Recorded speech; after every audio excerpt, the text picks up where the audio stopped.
It's like a movie. It's a B-movie show.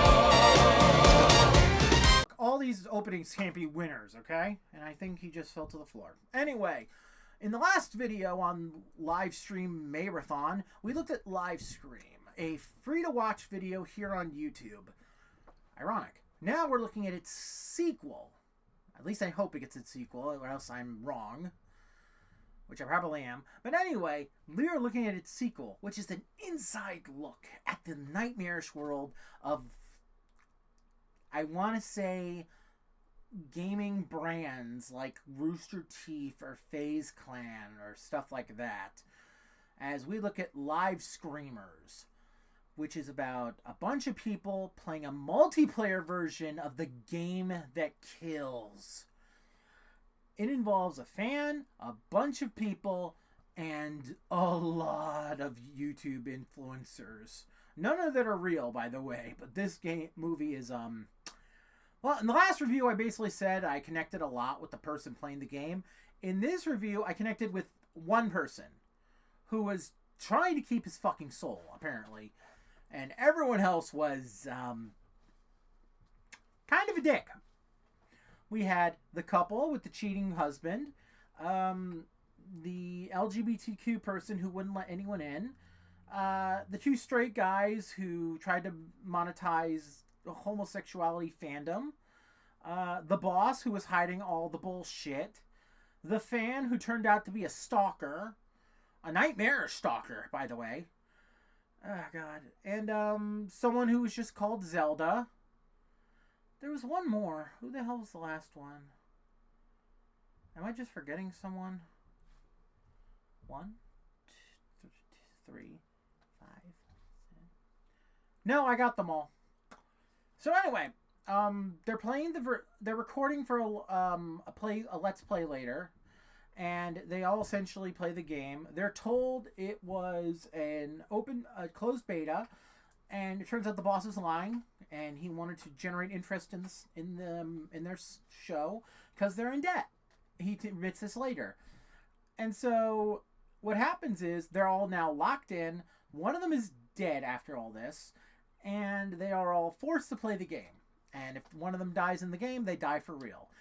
This part you probably recognize because this is the plot to Stay Alive. This is literally the plot to Stay Alive. This is not as good as the plot to the last game, where the threat came not to the person playing, but to the people watching him.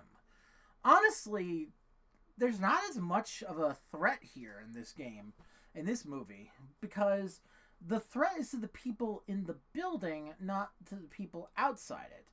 See, in the last movie, the person was more afraid for everyone else because he had stakes, but also everyone else did. That kept people watching because they didn't know who was going to die next. Because the only person who could die in the game was the player's character. But in this situation, anyone could have died. So we're back to something that's more akin to a battle royale as portrayed by fucking Ring. It doesn't matter because if you die in the game, you actually die for real. And the death scenes in the real life part are pretty gruesome.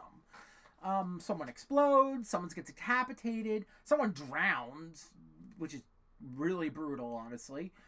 Someone gets possessed and kills strangles a person and then slits their throat. We don't monetize here, so I can actually say this shit. So, another person gets shot with arrows in the game and all the wounds show up in real life. Another person gets straight up yeeted off of a castle. And another person gets brained in the head with an axe.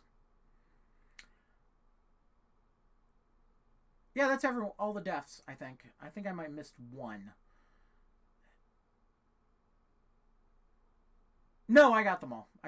Sorry about the long pauses. But, essentially, that is the whole movie in a nutshell. The one survivor laments the fact that he actually got, he was being stalked and he had to shut his DMs down because the stalker tried to commit S and basically said, if you cared, you would do something. And it turns out the stalker is the fan who actually, got the invite to the Let's Play, and it was revealed at the end. And honestly, I'm like, why the fuck would you do that? Which is why I don't mind spoiling it, because, like I said, this is actually not as good as Livestream, where a lot of the stakes were higher. Here, I know there's only going to be like 1 or 2 survivors at the end, and there's only one. And he's probably going to get arrested, even though there's like recorded evidence that he didn't do jack shit. Because Jesus Christ. And 2, I really do not like a lot of these characters. Like, all of them are horrible fucking people. Like, they are not nice people. Like, I get it. YouTube, horrible fucking place to be, honestly. And, like, especially considering all the top people on YouTube are horrible fucking people. I don't care what you say. They are not nice. They are not good individuals. And this is coming from a guy who, right now, is trying to do stuff on YouTube. Like, I will not defend this fucking site. It is a cesspool of freaking terrible. I don't want to do words. But, yeah, it's bad. The site's bad. Why do you watch this site? I'm going to edit that out, honestly. But, I did say I would talk about, in the last video, the game in this one. This one is a lot nicer looking than the previous game. It feels like they spent a lot more time making a full-fledged video game than they did in the last one. Though, it's obvious this is an Unreal Machinima project than the last one. So, this is essentially just a Machinima project as opposed to a video game. It's made in Unreal, which is nice. It looks good. But I can tell it's not a real video game.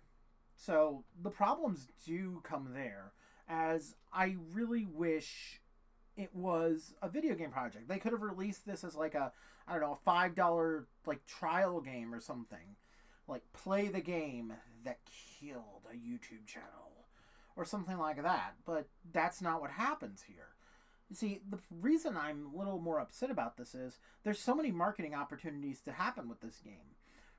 And I really wish they had taken them. Like, I went into this movie with an open mind. I have to with these live stream movies. And I exit, and halfway through, I was excited. This movie was good. And then you get to the end, and you're like, it's the opposite of Livestream, where I'm drained, but I'm happy. But here, I'm drained, and I'm just dead. Alright. I guess I gotta talk about the 3 things again, right? So, quality. Yeah, it's a Let's Play.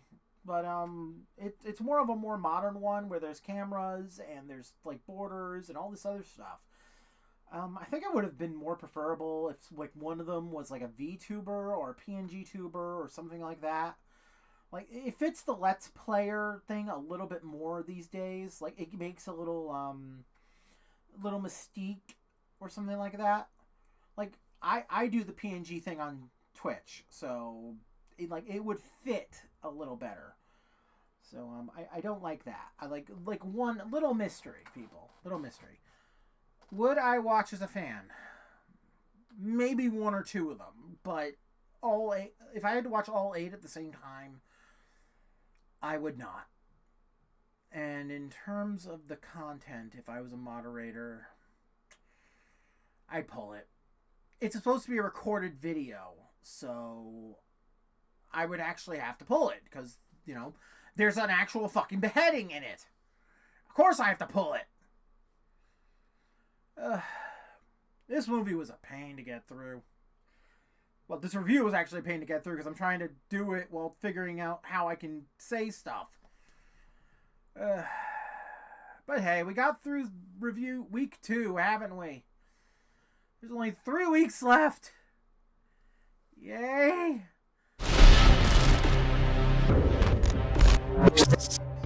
Is everyone okay? Do we fucking look okay?